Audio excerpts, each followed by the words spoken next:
as a result of this plan. It will lead to mass displacement, which is already a regular occurrence in the Gaza Strip over the course of this war. It will also disrupt efforts to deliver much-needed humanitarian aid to the areas in the north. Gaza is a territory where experts have been warning that famine is unfolding as we speak.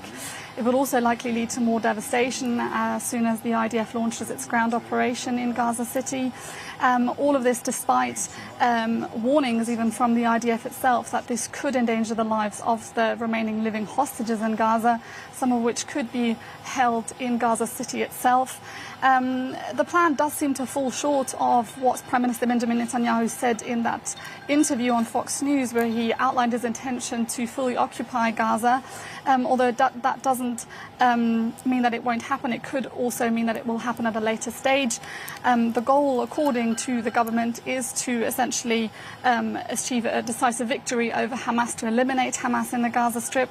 The plan also envisions humanitarian aid to be delivered, quote, outside of combat zones, although we have seen over the course of this war that this is quite difficult and hasn't always been happening.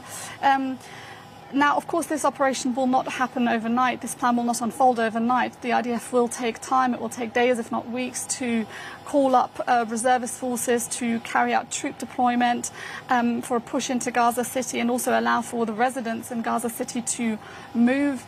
Now, experts in Israel certainly believe that this could be a way to pressure Hamas into making some sort of concessions in negotiations to release the hostages and to potentially come to an end to this war.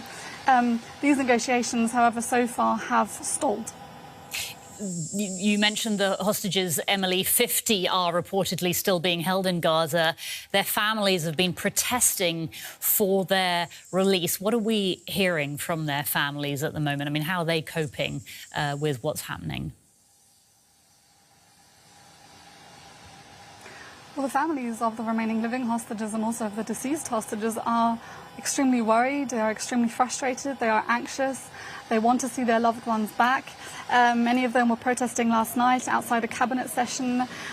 They put out a statement saying that, quote, escalating the fighting is a death sentence and immediate disappearance for our loved ones. Look us in the eye when you choose to sacrifice them. This is the time to put a comprehensive deal on the table that will bring all back together, all 50 hostages.